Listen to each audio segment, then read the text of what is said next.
오늘 이 3장 1절에서 10절 말씀을 강의하려고 하는 것이 아니고요. 사도행전 2장부터 오늘 여기 지금 읽은 본문까지 제가 그 본문을 둔 거 세 가지만 말씀을 드리려고 합니다. 세 가지만. 요한복음 15장 26절에 보면 우리 예수님께서 제자들한테 이렇게 말씀하셨죠. 이제 아버지께서 또 다른 보혜사를 보내실 텐데 보혜사 성령이 임하시면 그가 나를 증언할 것이다. 이렇게 말씀을 하셨어요. 그러니까 성령이 오시는 목적은 분명한 겁니다. 예수님을 증거하고 예수님을 증언하기 위한 것이죠. 물론 성령은 오셔서 여러 가지 일도 하지만 뭐 능력도 발하시고 우리 감동을 주시고 또 뭡니까? 또 은사도 주시고 여러 가지 일도 하시지만 그 모든 것들은 뭘 위함이죠? 예수 그리스도를 증거하기 위함이라는 것을 우리가 잊어서는 안 되겠죠. 그렇게 제자들한테 말씀하신 예수님께서 이제 십자가에 죽으시고 부활하셔서 40일 동안 이 땅에 계시면서 제자들한테 하나님 나라의 큰 일을 다 얘기하시고 이제 승천하시기 직전에도 똑같은 말씀을 하십니다. 뭐냐면 우리가 너무나도 잘 아는 말씀, 예루살렘을 떠나지 말아라. 이제 몇 날이 못 되면 성령이 곧 임하실 것이다. 그때 너희가 권능을 받고 어떻게 되면 나가서 너희들이 땅 끝까지 이르러 내 증인이 되리라. 내 증인, 예수의 증인이 되리라. 그러니까 예수의 증인이 된다는 것은 바로 뭡니까? 예수를 가서 증언하는, 예수 그리스도의 복음을 말하는 자들이잖아요. 그게 성령이 오시는 목적은 분명한 거예요. 그래서 이제 성령이 오시게 되면 분명히 예수를 증거하실 것입니다. 그래서 이제 사도행전 2장에 가니까 드디어 오신 절날 성령이 임하셨습니다. 강림을 하셨습니다. 성령이 강림하시자마자 제일 먼저 마가다라 땅에 있던 그 120명의 제자들이 제일 먼저 한 것이 뭐예요? 예수를 증거한 것이었어요. 왜냐하면 15개 나라로 하나님의 큰 일을 말하는도다. 사람들이 그걸 듣고 놀랐지 않습니까? 거기서 하나님의 큰 일이라는 것은 다름 아닌 하나님의 구원 계획, 예수 그리스도를 통한 하나님의 그 구원 계획을 말씀하는 거죠. 그 제자들이 15개 지방 언어 혹은 나라 언어로 예수 그리스도에 대해서 정확하게 복음을 설교를 했던 거예요. 그리고 나서 그걸로 끝납니까? 또 사도행전 2장의 그대를 보니까 곧 이어서 베드로가 성령이 충만해서 설교를 하는데 또 역시 다른 얘기하는 것이 아니고 예수 그리스도만 말합니다. 예수 그리스도만. 그래서 사도행전 2장 22절부터 쭉 읽어보면 베드로가 예수님에 대해서 크게 네 가지를 얘기를 합니다. 뭘 얘기하냐면 먼저 예수님이 공생의 기간 동안에 하셨던 일들. 그러니까 하나님 아버지께서 예수에게 큰 권능과 기적과 표적을 행하게 하사 예수 그리스도를 증언하셨다고 그랬거든요. 그게 무슨 말이냐면 바로 예수님이 큰 권능과 기적과 표적을 행하심으로 자신이 하나님의 아들이요 그리스도이심을 증언하셨다는 거예요. 예수님은 3년 반 동안 공생기간 동안 자신이 메시아이심을 알리셨어요. 사역을 통해서. 그런데 그 예수를 이스라엘 백성들이 영접하지 않고 받아들이지 않고 오히려 법 없는 자들의 손을 빌어서 십자가에 못 박았다. 그런데 그 못 박은 것은 이미 하나님이 창세전에 너희들을 구속하시기 위해서 계획해 오신 것이다. 그래서 하나님이 다 아신 것이다. 이렇게 십자가의 죽음에 대해서 설교를 해요. 또 그 다음에 이제 뭐를 설명하겠습니까? 이제 십자가가 아니라 예수님의 부활에 대해서 설교를 하는데 너희들이 법 없는 자들의 손을 빌어서 못 박은 그 예수를 하나님이 다시 살리셨다. 왜 그러느냐? 예수는 사망에 매여 있을 수 없기 때문이다. 왜 사망에 매여 있을 수 없느냐? 바로 시편 16편에 보니까 하나님 아버지께서 예수님에게 부활을 약속하셨기 때문이다. 그래서 예수는 사망에 매여 있을 수 없다. 이렇게 예수님의 부활에 대해서 베드로가 정확하게 설교를 합니다. 그리고 나서 또 한 가지 이제 예수님에 대해서 설교를 하는 내용은 뭐냐면 예수님의 높아지심에 대해서 설교를 하죠. 그러니까 우리가 예수님의 승귀라고 하잖아요. 예수님의 높아지심. 너희들이 법 없는 자들의 손을 빌어서 예수를 십자가에 못 박았지만 하나님이 그를 다시 살리셔서 이제 높이셨다. 높이셨다는 말은 원래 하나님의 그 영광의 자리로 회복시키셨다. 그래서 그 예수를 주와 그리스도가 되게 하셨다. 이렇게 베드로가 설교를 하는 거예요. 그러니까 성령이 충만하니까 베드로가 다른 얘기를 한 것이 아니라 예수의 복음, 예수 복음만을 얘기한 거예요. 예수님의 공생애간의 사역, 예수님의 십자가, 예수님의 부활, 그 다음에 예수님의 높아지심. 이것에 대해서 설교를 합니다. 이 설교를 들은 우리들이 읽어보니까 마음이 찔렸다고 했어요. 왜냐하면 자기들 얼마 전에 그 예수를 십자가에 못 박았거든요. 근데 베드로의 설교를 듣고 보니까 그분이 메시아야. 그분이 그리스도거든. 그러니까 마음이 찔린 거죠. 그래서 어떤 반응을 보입니까? 우리가 어찌하면 좋을까요? 우리가 그 메시아를 십자가에 못 박았는데 그 죄값을 어떻게 하면 용서를 받을 수 있겠냐? 이렇게 말하는 우리들에게 베드로가 정확하게 대답을 제시하죠. 회개를 하라는 것은 너희들이 전에는 예수를 대적하고 예수를 핍박하는 자였지만 이제 마음과 생각을 바꿔서 그 예수를 그리스도로 영접하라, 모셔라. 그리고 회개하고 다음에 예수 그리스도의 이름으로 세례를 받으라고 했거든요. 그 세례를 받는다는 말은 예수 그리스도와 연합해서 죄에 대해서는 죽고 이제 하나님에 대해서는 다시 살아나라는 것이 아니에요. 그러니까 회개하고 세례를 받으라는 게 한마디로 예수를 믿으라는 얘기 아니겠습니까? 그러니까 예수를 회개하고 세례를 받으면 내가 죄사함을 받고 그 결과로 성령을 선물로 받으리라. 이렇게 설교를 해요. 이 설교를 딱 마치니까 그 설교를 들은 무리들 중에서 3,000명이 회개하고 돌아왔습니다. 예수를 믿게 되었습니다. 자, 제가 먼저 말씀을 드리고 싶은 것은 성령이 충만하니까 다른 얘기를 한 게 아니라 예수 그리스도에 대해서 얘기를 하더라 이거죠. 오직 예수 그리스도에 대해서. 제가 얼마 전에 어떤 설교를 들었는데 마태복음 7장 15절부터 23절까지가 이제 산상수훈의 결론 부분을 설교를 하는데 그걸 잘 보면은 다 예수 얘기를 하는 거거든요. 그럼 예수 복음을 얘기하는 거거든요, 그게. 그런데 그 설교를 하시는 분이 예수 예자도 안 나와. 무슨 얘기냐면 한 3, 40분 동안 설교를 했는데 다 강단에서 어떤 이념이라든가 사상, 정치 이런 얘기만 계속 하는 거예요. 그러니까 그 소리를 듣고 너무 안타까워. 답답하고. 그리고 결론은 뭐냐면 속지 말라는 얘기지. 속지 말라는 얘기. 그걸로 끝나버렸어요.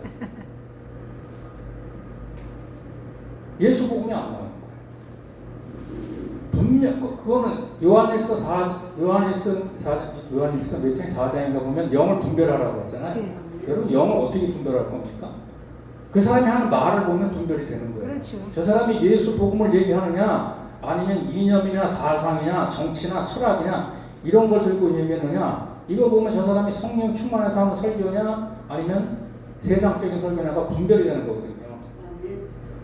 근데 예수가 안 나오면 그건 속는 거예요. 자기 자신.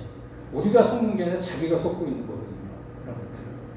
그래서 오늘 보니까 베드로도 그렇고 120명의 문도도 그렇고 성령의 충만을 받으니까 누구 얘기를 하더라? 예수 얘기만 하더라 이거예요. 예수 얘기만 하는 저와 여러분 되시기를 주님으로 축복합니다. 아멘. 그리고 이제 두 번째, 그래서 그 베드로가 하는 설교를 듣고 돌아온 분들이 3,000명인데 그 3,000명이 최초의 교회 아닙니까? 이 교회는 베드로가 세운 것도 아니고 사도들이 세운 것도 아니에요. 누가 세운 겁니까?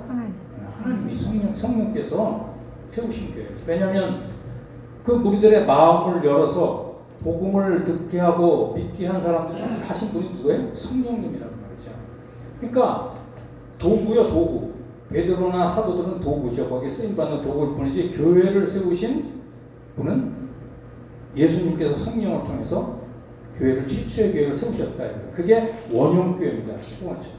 사도행전에 나타나는 원형교회라고 그러잖아요. 근데 그 원형교회가 항상 우리 교회 기준이 돼야 되거든요.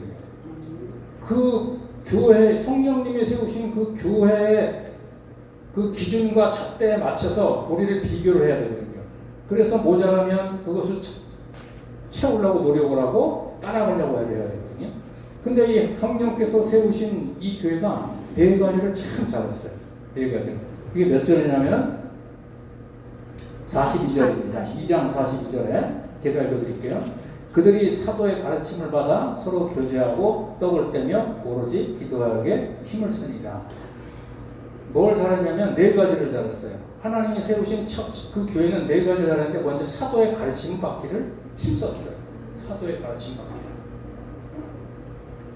사도들이 하는 말을 통해서 그 가르침이 뭡니까? 기초요 터가 되는 거예요. 교회. 그거 받기를 힘쓴 거죠. 가르침 받기를 힘쓰고 다 설명할 수 없습니다만 그 다음에는 교제를 나누게 힘썼어요. 코이모니아 함께 나누는 거. 사도들의 가르침을 받으면 받은 은혜가 있을 거 아닙니까? 그 은혜를 받으면 은혜 받은 대로 살아내겠죠. 그럼 은혜를 받고 은혜를 받은 삶을 또 나누는 거예요. 이걸 우리가 코이모니아 교제라고 하지 않습니까? 이걸 잘했어요. 그 다음에 또 떡을 잘했다. 성찬을 때기에 힘썼다. 성찬을 하기에 힘썼다. 다 아시는 거니까. 성찬을 하면서 자기들이 그리스도와 함께 연합된 한 형제요, 한 식구임을, 한 백성임을 다 얼마나 확인을 했단 말이죠. 그 다음에 기도하기에 힘썼다. 그러니까 교회는 원래 이 네 가지에 힘써야 되는 거죠. 가르치기에 힘써야 되고, 그 다음에 교제하기에 힘써야 되고, 함께 나누기에 힘써야 되고, 그 다음에 떡을 떼기에 힘써야 되고, 그 다음에 기도하기에 힘써야 되고. 이게 하나님이 세우신 교회의 원래 모습이었었어요. 이게. 자, 이거를 잘하니까 두 가지 현상이 일어나는데 어떤 현상이 일어나냐면 성령이 강력하게 역사를 하시는 거예요. 그 교회. 성령의 역사를 하니까 사도들을 통해서 기사와 표적이 계속해서 나타나게 되는 거예요. 그랬더니 그 기사와 표적이 나타나니까 이제 사람들이 믿는 자들이 다 하나님을 두려워하더라. 교회가 왜 하나님을 두려워하지 않죠? 성령의 역사가 없기 때문에 그래요. 성령의 역사가 교회 안에 나타나면 하나님이 살아계시구나. 그러니까 하나님을 두려워하는데 교회 성령의 역사가 나타나지 않으니까 그냥 믿는 둥 마는 둥 이렇게 다니는 사람들이 많지 않습니까? 이 네 가지에 힘쓰니까 교회 안에 성령의 강력한 역사가 나타나서 진짜 기사와 표적이 나타나더라고요. 저와 여러분이 섬기는 게 이런 성령의 역사가 나타나길 주님의 이름으로 축복합니다. 그리고 또 한 가지가 나타나는데 이제는 생각과 가치관이 바뀌어져 버려요. 생각과 가치관이 뭐냐? 하늘나라의 가치관을 가지고 살아가요. 그게 뭐냐면 서로 물건을 통용해요. 내 것 내 것 없이 서로 물건을 통용하고 자기 소유를 팔아서 사도들 발 앞에다 갖다 두면 사도들은 그것을 가지고 다른 어려운 사람들의 생활을 책임져 주는 거예요. 그야말로 가족과 같은 그런 공동체가 되는 거예요. 가족과 같은 공동체. 이건 아무나 할 수 있는 일이 아니거든요. 성령의 역사만이 이렇게 변화시킬 수 있는 거예요. 성령 충만하니까 이런 일들이 교회 안에서 벌어지는 겁니다. 기사와 표적이 날마다 나타나죠. 믿는 자들은 그래서 하나님으로 경외하죠. 두려워하죠. 그 다음에 하늘나라의 가치로 서로 나누고 내 것 없이 필요에 따라 나누죠. 그래서 보니까 모일 때마다 이렇게 또 떡을 떼고 어떻게 날마다 마음을 같이하여 성전에 모으기를 힘쓰고 집에서 떡을 떼며 기쁨과 순전한 마음으로 음식을 먹고 같이 모여서 성찬하고 애찬을 나누고 이런 일들이 나타나는 거죠. 이게 초대교회에 나타났던 크게 두 가지 현상입니다. 그러니까 이 결과가 왜 나타났느냐? 네 가지 힘쓴 결과예요. 가르치기에 힘쓰고 또 교제하기에 힘쓰고 다음에 떡을 떼기에 힘쓰고 그 다음에 기도하기에 힘쓰니까 그 교회 성령이 역사를 하는 거예요. 아멘. 그러니까 기사와 표적이 교회 안에서 나타나요. 그러니까 성도들이 하나님을 두려워해요. 그리고 하늘나라의 가치로 서로 가족처럼 살아가요. 이런 역사가 교회에 나타나야 뭡니까? 하나님이 세우신 교회의 모습이 나타나는 것입니다. 이런 역사를 해서 기도하는 저와 여러분 되시길 바랍니다. 아멘. 네. 자, 그랬더니 하나님이 그 교회가 이제 사람들한테 칭찬을 받게 되는 거예요. 나는 믿지 않지만 참 저 사람들 보니까 정말 가족 같구나. 그러면서 교회에 대해서 호감을 갖고 칭찬을 하게 되니까 하나님이 날마다 구원받는 자들을 교회에 도와시더라. 이런 역사가 나타나게 되는 것입니다. 자, 그리고 이제 그러니까 두 번째 제가 여러분들한테 하고 싶은 말은 원래 원형교회, 하나님이 세우신 교회 모습을 회복하자는 거예요. 그건 네 가지를 힘쓰는 것입니다. 가르치게 힘쓰고, 또 교제하게 힘쓰고, 성찬하게 힘쓰고, 한 모일 때마다 하는 거예요. 우리 글로리아도 좀 해야 돼 이거. 성찬하게 힘쓰고, 그 다음에 기도하게 힘쓰는, 이게 제대로 돌아가기만 하면 성령의 역사가 나타날 줄 믿으시기 바랍니다. 네. 그 다음에 이제 마지막으로 한 가지 말씀드릴 것은 뭐냐면, 이제 사도행전 3장 오늘 본문 말씀인데, 다른 얘기가 아니라 너무나도 잘 아시는 말씀. 누가 일어난 겁니까? 안진뱅이. 이 안진뱅이가 사도행전 4장 22절에 보면은요, 나면서부터 안진뱅인데 40년 된 거예요. 40년 된 안진뱅이. 그러니까 뭐 신경이고 뭐 근육이고 힘줄이고 다 말라 비틀어졌겠죠. 근데 베드로와 요한이 그를 일으킨 거죠. 성령이 일으킨 것이죠. 너무나도 잘 아시는 말씀. 제가 여기서 말씀드리고 싶은 것은 이 역사가 언제 일어났느냐 이거예요. 언제? 3장 1절입니다. 그게 답이에요. 제일 중요한 거. 제 90기도 시간에 기도할 때 일어났다. 기도하러 그 시간에 맞춰서 올라갈 때 일어났다는 거예요. 잘 아시는 대로 이스라엘 사람들은 하루에 3번 기도하는 습관이 있었잖아요. 처음 습관이 3시, 6시, 90. 그 우리나라 시간은 따지면 6시간 차이 나니까 지금 여기 90기도 시간 하면 오후 3시입니다. 오후 3시에 맞춰서 기도하러 올라갈 때 이런 안진뱅이가 일어나는 역사가 나타났다는 것입니다. 그 베드로와 요한은 좋은 습관이니까 하루에 3번 기도하는 것은 좋은 습관이기 때문에 그거를 잘 유지하면서 기도하러 올라갈 때 이런 역사가 나타났다는 것이죠. 그 안진뱅이가 일어나니까 그 다음에 따라오는 것이 뭐예요? 쭉 읽어보니까 남자만 5,000명이 믿고 들어갔어요. 남자만 5,000명. 그러니까 여자까지 합치면 한 10,000명 정도 된다고. 최소한 10,000명은 믿고 들어간 거예요. 그 당시 기록에 의하면 예루살렘 인구가 3만 명이었다고 합니다. 그러니까 3만 명 중에 3분의 1이 믿고 돌아온 거예요. 이 성령의 강력한 역사. 언제요? 기도할 때. 기도 시간에. 기도할 때 이런 역사가 나타난다 이거예요. 뿐만 아니라 우리 사도행전 2장에도 보면 오순절날 성령 강림 임할 때, 바람처럼 불처럼 임할 때, 그리고 15개 나라로 예수 복음을 말할 때, 그때가 언제였습니까? 그들이 기도에 힘쓸 때였었어요. 그때 성령의 역사가 나타났다는 거죠. 그리고 사도행전 4장을 보면 다 사도행전을 보면요, 사도행전에 나타났던 그 역사들은 다 기도할 때였었어요. 사도행전 4장에 보면 교회 핍박이 일어납니다. 누가 잡혀갔냐면 베드로와 요한이 사내들인 공회 앞에 끌려갔어요. 그러니까 거기 가서 협박을 받습니다.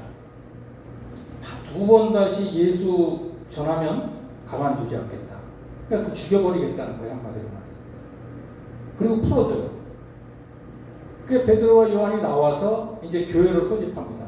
왜냐하면 베드로와 요한에 대한 핍박이 아니라 이건 교회에 대한 핍박이기 때문에 교회를 불러서 이 얘기를 해주니까 그때 교회는 뭘 했냐면 다른 거 안 하고 기도했다고 했어요. 무슨 기도를 했느냐?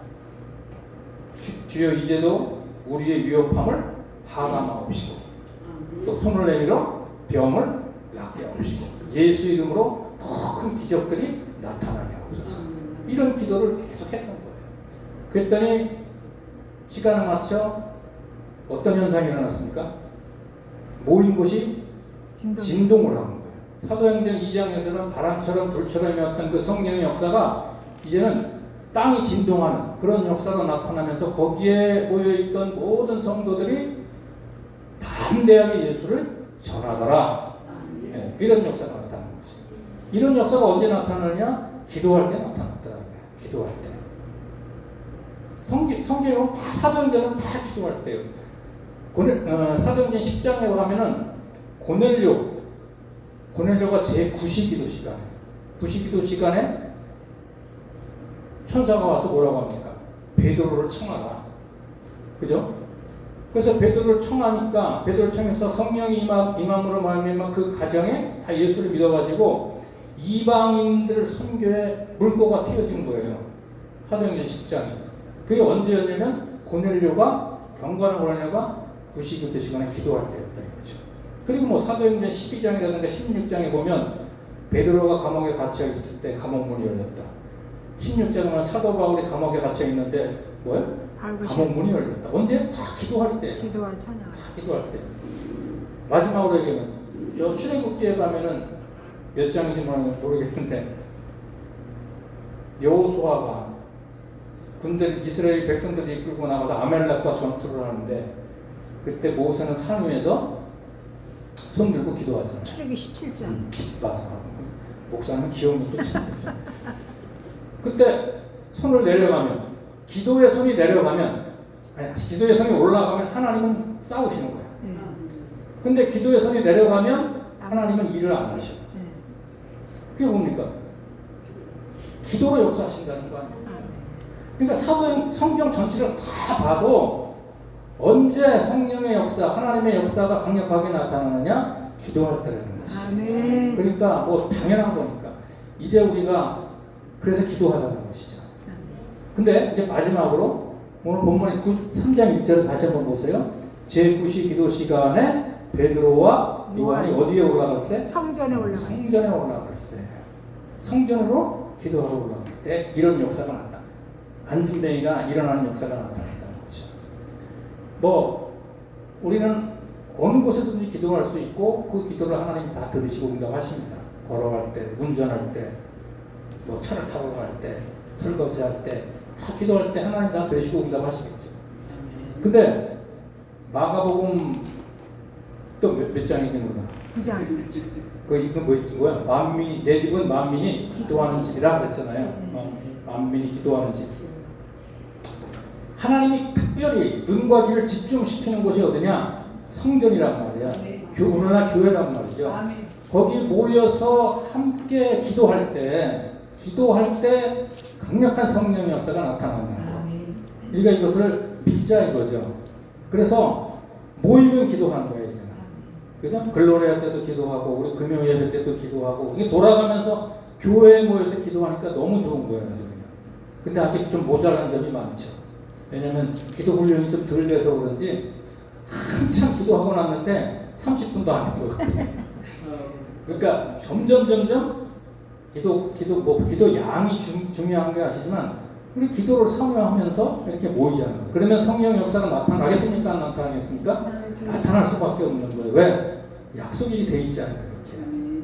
그래서 오늘 제가 이제 마치겠습니다. 세 가지를 말씀을 드렸습니다. 성령 충만한 성도들, 주의 종들은 예수만 전한다. 복음만 말한다. 그 다음에 두 번째는 초대교회, 원형교회를 교회는 닮아가야 된다. 가르치기에 힘쓰고 교제하기에 힘쓰고 떡을 떼기에 힘쓰고 기도하기에 힘쓰는 그런 교회가 되어야 된다. 그리고 하나 더는 뭡니까?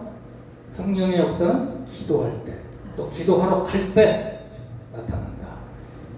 이 세 가지 축복이 저와 여러분이 섬기는 교회에 넘치기를 주님의 이름으로 축원합니다. 아멘.